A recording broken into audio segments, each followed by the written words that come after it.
Marina Mniszech, also known as Marinka the Witch in Russian folklore, c. 1588–24 December 1614, was a Polish noblewoman, Tsaritsa of Russia and a prominent warlord during Russia's time of troubles. Biography. Mniszech was a daughter of Jadwig Italo and Polish voivode governor of Sandomierz Jerzy Mniszech, one of the organizers of the Demetriads, which were instigated by the appearance of a man who claimed to be Ivan the Terrible's son. Marina Mniszech's marriage to false Dmitry I provided an opportunity for the Polish magnates to control the protege. Mniszech met false Dmitry I around 1604–1605 at the court of one of the Commonwealth magnates, and agreed to marry him. In return for her hand, Dmitry promised her Pskov in Novgorod, and her father Smolensk and Severia. After Dmitry captured Moscow in June 1605, in November he sent a diplomatic mission to Poland, asking for Marina's hand and proposing a military alliance to defeat the Ottomans. The first wedding ceremony, performed in November 1605 by the Bishop of Kraków, Cardinal Bernard Maciejowski, was held per procura in Kraków, at the Montelupi complex, and was attended by the Polish King Sigismund III Vasa himself, as well as hundreds of high-ranking Szlachta members and foreign guests.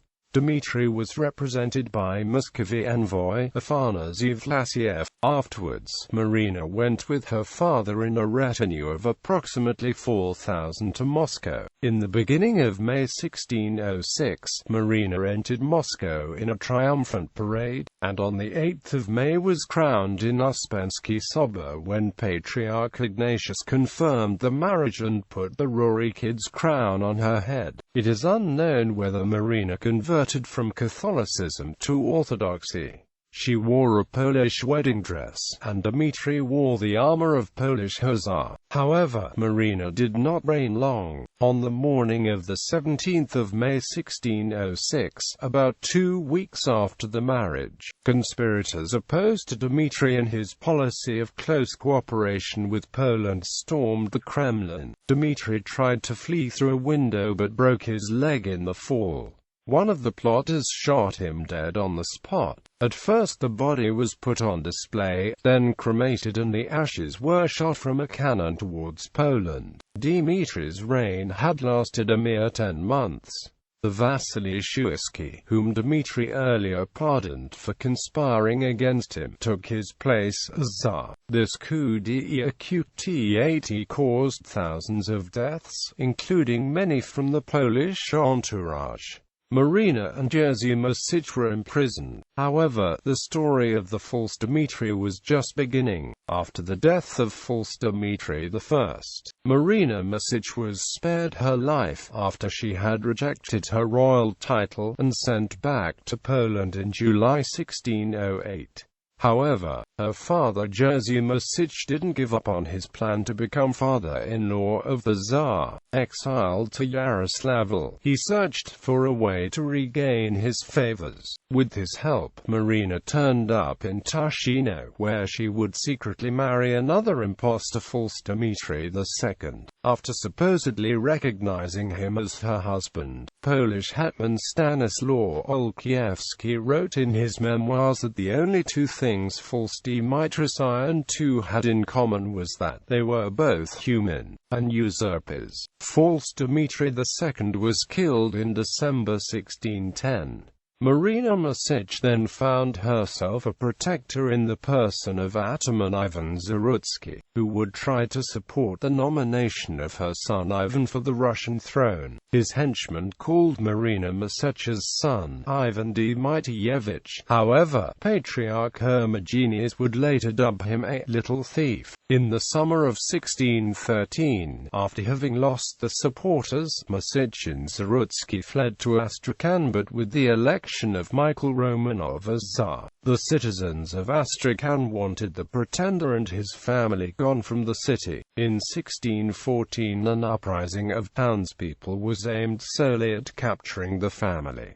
They fled into the steppes to escape. Near the Yeg River in May 1614, after failing to gather a support for a Cossack uprising, they would be captured by the Cossacks a month later and handed over to the new Tsar. Ivan Tsaritsa and Mniszech's little son were executed in 1614. Marina Mniszech died in prison soon afterward. However, according to some sources, she has been strangled. In popular culture, Marina Mniszech appears as a character in Alexander Pushkin's blank verse drama Boris Godunov and Modest Mussorgsky's opera of the same name. Although both depict Marina's impending marriage to false Dmitri I, the depictions of the future Tsarina are quite different. Pushkin wrote, "A tragedy without love attracted my imagination, but apart from love entering a great deal into the character of my adventurer, I made Dmitri fall in love with Marina in order to make the strange character of the latter stand out better."